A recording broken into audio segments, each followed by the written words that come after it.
الحمد لله الحمد لله رب العالمين وأصلي وأسلم على أشرف الأنبياء والمرسلين وعلى آله وصحبه أجمعين ما بعد. Alors je vais tenter de réunir deux sujets qui sont liés quelque part bien sûr dans une et même conférence. Alors le premier sujet concerne les relations entre époux et épouse, donc le couple. Et le deuxième sujet concerne l'éducation des enfants. Alors les deux sujets sont liés, mais on pourrait les séparer en faisant deux conférences différentes, mais je vais tenter ici de les lier dans une et même conférence, incha'Allah ta'ala.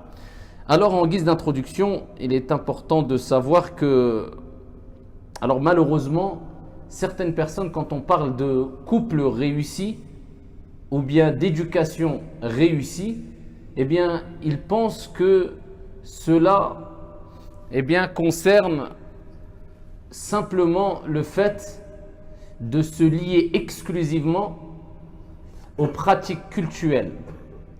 C'est-à-dire que pour certains, ils disent que si je veux réussir mon couple, il faut que moi, comme mon épouse, eh bien, on passe nos journées ou nos nuits en prière, en jeûne, dans l'adoration, dans la religion. On ne parle que de religion, sinon ça ne marchera pas.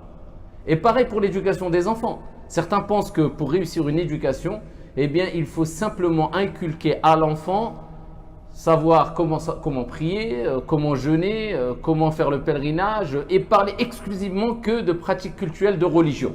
Sinon, ça ne marchera pas, ça ne sera pas une bonne éducation. Et ça, c'est une erreur. D'autres personnes, eh bien à l'opposé, pensent autrement et c'est un autre excès. Ils pensent que pour réussir son couple, eh bien c'est simplement chercher le confort. Simplement ici chercher les biens d'ici-bas, les intérêts, les plaisirs, les activités mondaines et se consacrer qu'à cela, l'argent, etc. Et ils cherchent tout ce qui concerne la vie d'ici-bas, le confort mondain pour leurs enfants, en disant c'est le principal. Mon enfant, il faut qu'il ait les meilleurs habits, il faut qu'il réussisse dans sa vie d'ici-bas et il ne parle que de ad-dunya, la vie d'ici-bas. Et ça, c'est un autre excès. Alors l'islam nous appelle à réunir tout ce que je viens de citer précédemment sans excès. C'est-à-dire, il y a le côté religieux et il y a le côté mondain. Voilà pourquoi le prophète, alayhi salam, comme je vous l'ai déjà dit, parmi les invocations ici qu'il récitait ou qu'il prononçait le plus et qui fait partie de l'invocation qui est la meilleure des invocations car elle réunit le tout, eh bien c'était Rabbana atina fid dunya hasana wa fil akhirati hasana wa qina adhaban nar. Ya Allah, accorde-nous ici-bas une belle part, le meilleur d'ici-bas, ainsi que dans l'au-delà, et préserve-nous ici du châtiment. Donc il faut savoir que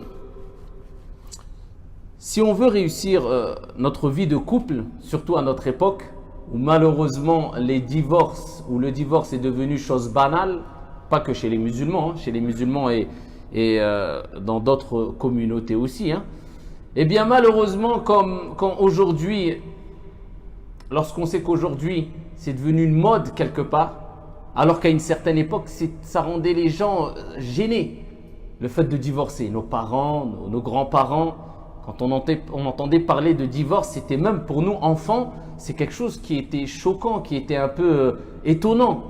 Tes parents ont divorcé. C'était quelque chose, je ne vais pas dire de honteux, parce que le divorce peut être bon dans certains cas, mais c'était tellement rare que c'était étonnant pour nous. Alors aujourd'hui, c'est devenu le cas inverse. C'est rare d'entendre qu'un couple a tenu ne serait-ce que 10 ans. C'est vrai ou pas? Les divorces, eh bien, se sont multipliés peut-être comme jamais. Et voilà pourquoi il est important de remettre les choses en place et ici de restructurer notre conception de la vie conjugale et de l'éducation des enfants. Alors en premier lieu, il est important de savoir, et c'est un premier conseil que j'ai à donner à vous ainsi qu'à moi-même, eh bien il est important de prendre conscience que tout vient de Dieu. Nous on a cette conviction en tant que croyants musulmans. Donc Dieu, c'est lui qui accorde la félicité, la réussite, et c'est lui qui apporte les épreuves aussi. Et quand on a une épreuve, eh bien cela peut être ici un bien, comme cela peut être un mal pour nous. Cela dépend de comment on va se comporter face à cette épreuve. Mais en tout cas, tout vient de Dieu. Et quand il nous arrive un mal, c'est nous qui l'avons provoqué de nos propres mains. Alors il faut savoir que Allah Jalla wa Ala, c'est lui qui te permettra de vivre une vie conjugale heureuse. Comme c'est lui qui te permettra d'avoir des enfants bien éduqués, vertueux. Donc c'est pour cela qu'il est important de demander à celui qui donne, celui qui éduque, celui qui apporte le bonheur. Ça c'est le premier des conseils à prendre si tu veux réussir ta vie de couple et avoir des enfants bien éduqués. C'est la première des choses. Et cela relève de la logique. Et cela est basé sur les preuves du Coran et de la Sunna prophétique. Allah Tabaraka wa Ta'ala, quand il parle de Ibadur Rahman, les serviteurs du miséricordieux, il nous rappelle que ceux-là, c'est-à-dire ces individus-là, ces personnes que Dieu a élues, ces serviteurs du miséricordieux, parmi leurs invocations, c'est Rabbana, hab lana min azwajina wa dhurriyyatina qurrata a'yun waj'alna lil muttaqina imama. Voilà, la première des choses, invoque ton Seigneur, et particulièrement avec les invocations qui sont citées, soit dans le Saint-Coran ou soit dans les récits prophétiques authentiques. Alors la première des invocations, c'est celle-là. Parce que cette invocation, elle réunit les deux sujets que nous allons traiter. La relation entre époux et épouse et la relation entre les parents et les enfants. Allah Tabaraka wa Ta'ala, il nous incite à dire, et il rappelle que c'est les serviteurs du miséricordieux qui ont pour habitude de dire cela, Rabbana, notre Seigneur, oh notre Seigneur, hab lana min azwajina wa dhurriyyatina qurrata a'yun. Fais ici de nos épouses et de nos enfants la joie des yeux. Fais que à travers nos épouses, à travers notre vie conjugale et à travers la vision de nos enfants, eh bien on ait une satisfaction telle qu'elle provoque la joie des yeux. On se réjouit. وَجْعَلْنَا لِلْمُتَّقِينَ إِمَامًا. Et fait de nous un guide pour les pieux. Les ulama ont expliqué que à travers cette invocation, on espère être réjoui à travers le bon comportement, la bonne éducation et la vertu de l'épouse comme de l'époux bien sûr et de nos enfants. Donc à force de dire cette invocation avec certitude et avec conviction, avec sincérité, eh bien Allah Tabaraka wa Ta'ala te réjouira à travers le comportement de ton épouse et le comportement de tes enfants. Et si tu es réjoui dans ton couple et tu es réjoui ici à travers tes enfants dû à leur bon comportement, wa Rabbil Kaaba, tu as tout gagné. Car la personne la plus heureuse, comme il est dit, c'est celui qui lorsqu'il rentre chez lui, eh bien, il trouve le repos, la sérénité et le bonheur. Même si l'ensemble des gens à l'extérieur de chez lui sont contre lui. Et la personne la plus malheureuse, c'est celui qui, lorsqu'il rentre chez lui, eh bien, il ne goûte ni à la sérénité, ni à la stabilité, ni au bonheur, mais qu'au problème, si tu veux, à la guerre. Même si l'ensemble des gens à l'extérieur, eh bien, le soutiennent ou sont avec lui. Voilà pourquoi il est important de préserver ce cocon familial, de mettre une ambiance afin d'être préservé toi et ta famille et afin d'appliquer le verset coranique où notre Seigneur Tabaraka wa Ta'ala dit Ya ayyuhalladhina amanu qu anfusakum wa ahlikum nara. Ô vous qui avez cru, préservez vos personnes. Parce que en préservant ce cocon familial, la bonne relation conjugale et l'éducation des enfants, tu te préserves toi-même déjà. Sinon, tu ne te préserves plus, tu n'es plus bien, tu n'es plus stable, tu n'es plus serein. Et Allah Jalla wa Ala nous dit de dire cette invocation, il nous recommande de dire cette invocation. Lorsqu'il nous dit « Oh vous les croyants », il nous recommande d'appliquer cette recommandation plutôt. Lorsqu'il nous dit « Oh vous les croyants », préservez vos personnes ainsi que vos familles. Ainsi que vos familles. Donc ici, de ce qui peut nous attendre de mauvais, que Dieu nous en préserve après notre mort. Donc c'est pour cela il est important de prendre conscience qu'on doit se préserver. Pour cela, il faut préserver nos familles afin qu'on soit préservé. Et ici, parmi les deux, alors je vous ai dit la première invocation, il faut la prendre et la dire. Rabbana hab lana min azwajina wa dhurriyyatina qurrata a'yun waj'alna lil muttaqina imama. Sinon, vous la dites en français. La deuxième invocation, et là, c'est plus ciblé. C'est afin d'avoir des enfants pieux et vertueux. Et c'est ce qu'a dit Ibrahim alayhi salam et qui est mentionné. Eh bien, ici, Ibrahim alayhi salam disait une invocation très simple. Rabbana hablana, Rabbi habli min as-salihin. Quelques mots. Rabbi habli min as-salihin.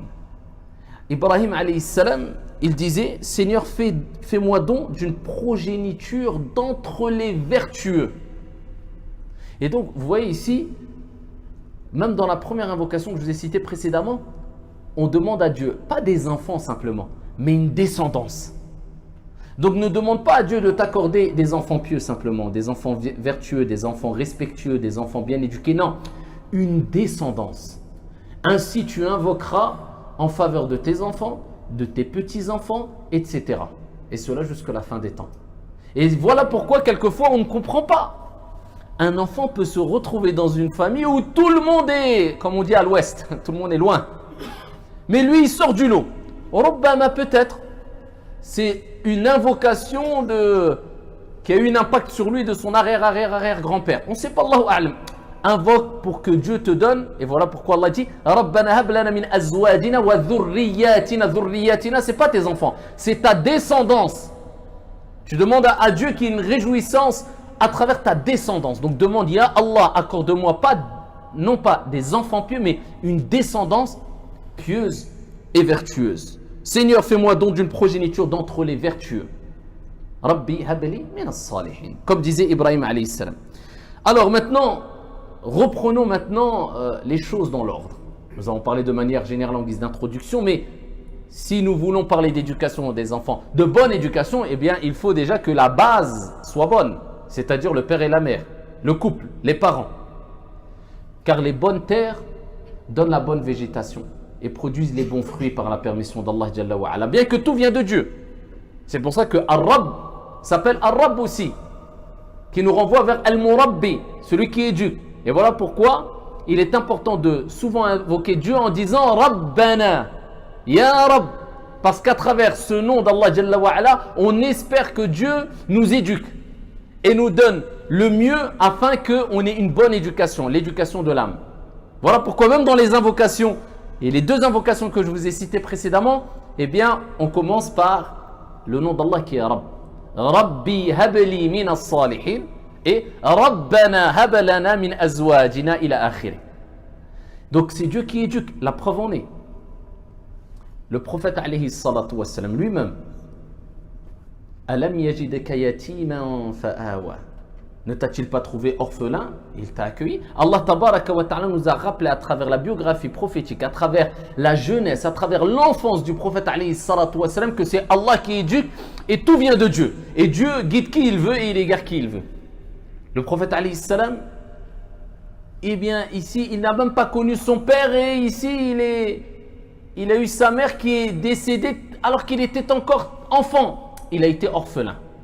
Et avec cela, sans père ni mère, sans l'éducation du père et de la mère, eh bien, le prophète alayhi salam fut et restera la meilleure des créatures sur la surface de la terre. Allah nous rappelle, c'est moi qui éduque.